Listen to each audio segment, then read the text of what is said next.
सुगंधा और अभय शाम के समय अपनी बालकनी में बैठे हुए थे। तभी तान्या ने कहा, मम्मी चाय बनाकर लाऊं क्या? हाँ बेटा बना लो, थोड़ी देर में तान्या चाय बनाकर ले आती है। चाय देते हुए कहती है कि पीकर बताना कैसी बनी है। ज़रूर बताऊंगी बेटा। हमारी दुनिया और सब कुछ हमारी इकलौती बेटी तान्या 12 साल की होने चली। पढ़ने में तो नंबर 1, साथ ही साथ छोटे मोटे घरेलू कामों में भी हाथ बटा देती है। यही इसकी सबसे बड़ी खासियत है, वरना आजकल के बच्चे लाड दुलार में ही रह जाते हैं। कैसी बनी है मम्मी बताओ ना। बहुत अच्छी बेटा, बहुत अच्छी चाय बनाई तूने। अभय ने कहा, चाय जितनी अच्छी भी नहीं है, उससे कहीं ज़्यादा आपने तारीफ़ कर दी। सुगंधा शिक्षक आप हैं और बच्चों को हैंडल करना बेहतर मैं जानती हूँ। बच्चे हैं ना, उन्होंने बना कर दिया, तारीफ़ नहीं करूँगी तो फिर उनकी जिज्ञासा मन में उड़ने वाली भावनाएं कुंठित हो जाएंगी और उनकी तरक्की रुक जाएगी। सही कहा आपने। कोई नहीं, आप भी तो भावी शिक्षक होने वाले हो। हाँ ये तो है, दोनों हंसते हुए। तभी तेज बिजली कड़कने की आवाज़ आती है। हवाएं थोड़ी तेज चलने लगती हैं। अबे कहता है, कितना सुहाना मौसम है, लगता है तेज बारिश होगी। तभी भीगी हुई एक छोटी सी चिड़िया आकर रेलिंग पर बैठ जाती है। उसके मुंह में थोड़े घास फूस दबे हुए होते हैं। बहुत गौर से सुगंधा देखने लगती है चिड़िया को, अभय टोकते हुए। क्या हुआ? इस चिड़िया में ऐसी क्या खास बात है कि आप इसे इतना घूर घूर के देख रही हैं? देखूं तो कैसे नहीं, ये चिड़िया मुझे अतीत के पन्नों में झांकने पर मजबूर कर देती है। इतनी छोटी सी चिड़िया है और देखिए अपने आसियाने, अपने बसेरा, अपने बच्चों के लिए इस तूफानी मौसम में भी घास फूस दबा के ले जा रही है। हर माँ बाप का कर्तव्य होता है कि उसे अपनी छत्र छाया दे और सुरक्षा कवच रूपी घर जरूर प्रदान करे। ये समझदारी इस चिड़िया में है। ये जानते हुए कि बच्चों के पंख होंगे और वे उड़ जाएंगे, फिर भी एक अपना प्यारा सा घर, अपने रहने के का ठिकाना, एक प्यारा सा आशियाना बना सके, इसलिए ये इस मौसम में भी मेहनत कर रही है। सच्चाई भी यही है कि हमारा जीवन चक्र हमारे बच्चों से ही गुंजयमान होता है। हम मनुष्य के लिए सबसे ज़्यादा ज़रूरी भोजन, वस्त्र और आवास है। अच्छा तो आप ये सोचने लगी, सोचूं भी तो कैसे नहीं। कभी कभी कुछ परिस्थितियां ऐसी ही हो जाती हैं कि सोचने पर मजबूर कर देती है। तान्या के पापा, आपसे मैं क्या बोलूं, आप तो सब जानते हैं। जब मैं ब्याह कर आई थी तो मुझे एक घर ससुराल में मिला था। हर माता पिता यही चाहते हैं कि बेटी को अच्छा घर मिले और एक अच्छा वर मिले, लेकिन मुझे आज तक शादी के 13 साल हो गए, घर तो नहीं मिला। हाँ, वर आपके जैसा अच्छा ज़रूर मिला।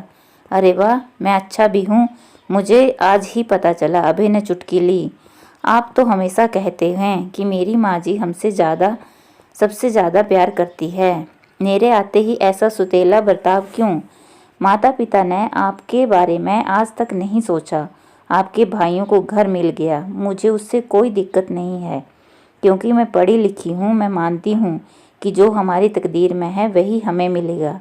मैंने कभी इस बात पर अपने परिवार में अपने सास ससुर को कुछ भी नहीं कहा और ना कभी कहूँगी। ये सोचना हमारे माता पिता का फर्ज है। मैं भी माँ हूँ, अपने बच्चों के लिए सोचूंगी, उसे कम से कम एक रहने का ठिकाना दूँ, जो मुझे आज तक नहीं मिला। ये बात तो सही है, अभय ने कहा। आपने आज तक कुछ भी नहीं बोला। आपके इसी अदा पर यह बंदा हमेशा से फिदा है, क्योंकि परिवार में कला करने वाली बंदी इस बंदे को कभी पसंद नहीं थी। इसलिए कहते हैं जोड़ियां भगवान बनाता है। आप मेरी भावनाओं को नहीं समझते ना। हर लड़की की तरह मेरा भी तो सपना है, मेरा एक खुद का घर हो, जिसमें अपनी तस्वीर सजाऊं, अपने घर को संभालूं, जिसमें किसी का कोई टोका टाकी ना हो। इधर ना जाओ, उधर ना जाओ। मुझे एक कमरा भी मिला है तो कोई दिक्कत नहीं, लेकिन कमरे से बाहर कदम रखने पर टोका टाकी, ताना बाना, ये मुझे अच्छा नहीं लगता। इससे मुझे वहाँ घुटन होती है। क्या करोगी सुगंधा, जहाँ प्रेम और समझदारी का अभाव है वहाँ कुछ भी संभव नहीं है। खैर, आप जरा भी परेशान मत हो, जहाँ धर वहीं घर। किराए के मकान में भी हैं तो सुकून मिल रहा है आपको हमारे साथ। आपका ये सपना आप खुद पूरा करोगी। वो कैसे? इतना आसान भी नहीं होता सपनों का आशियाना खड़ा कर लेना बिना किसी के सपोर्ट के। लेकिन जो सोच ले उसके लिए मुश्किल भी नहीं है। रही बात सपोर्ट की, मैं आपके साथ हर पल हर क्षण खड़ा हूँ। यही एक वजह है जो मुझे अपनी ससुराल में घर ना रहते हुए भी वर अच्छा मिला, जो मैं संतुष्ट हूँ, जिसकी चमक हमारे चेहरे पर मुस्कुराहट के रूप में सजती है हमेशा। बस इस मुस्कुराहट पर किसी की नज़र ना लगे। चलिए अब ये मुझे बताइए कि मैं अपने सपनों का आशियाना कैसे खड़ा कर सकती हूँ। सिंपल, इतना मेहनत किस लिए कर रही हो? आप अपनी मेहनत से अपने सपनों का घर, अपना आशियाना खड़ा करोगी। शादी के बाद भी ससुराल में रहकर इतनी मेहनत से पढ़ाई करके यहाँ तक पहुँची हो। यही तो खासियत है आपकी। आप अपने अंदर की खासियत को पहचानो, वरना शादी के बाद कोई भी लड़की पढ़ना नहीं चाहती, उसमें भी माँ बन के तो और नहीं। अगर किसी को मौका मिलता भी है तो 100 बहाने ना पढ़ने के बना लेती हैं। आप जानती हो आप क्या कर सकती हो? आप PhD की डिग्री ले रखी हो। ये कम बड़ी उपलब्धि तो नहीं है। ईश्वर की इच्छा होगी तो आप जल्द ही प्रोफेसर बनोगी। आपकी मेहनत रंग लाएगी।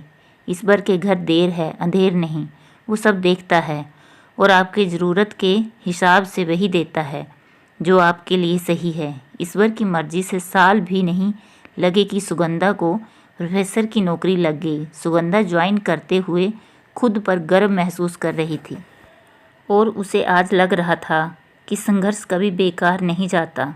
इसी तरह 1-2 साल बीत गए खुशी खुशी, और आज शादी की 15वें साल में अपने नए घर में गृह प्रवेश करते हुए सुगंधा और अभय काफ़ी खुश नज़र आ रहे थे। तभी सुगंधा कहती है कि शादी के बाद लड़के लड़कियों को अपना घर देते हैं। आज मैंने अपनी मेहनत से आपको अपना घर दिया। शादी की सालगिरह का तोहफा चुटकी लेते हुए सुगंधा ने कहा, मैंने आपको घर दिया। ये एक प्रोफेसर की सोच से परे है। सुगंधा जी गलत बोल रही हैं। आप पति पत्नी एक ही होते हैं। ये खुशी का पल है और आपके वह खूबसूरत सपने, छोटा सा आशियाना हमारा भी इस गृह प्रवेश के साथ पूरे हो गए। धन्यवाद।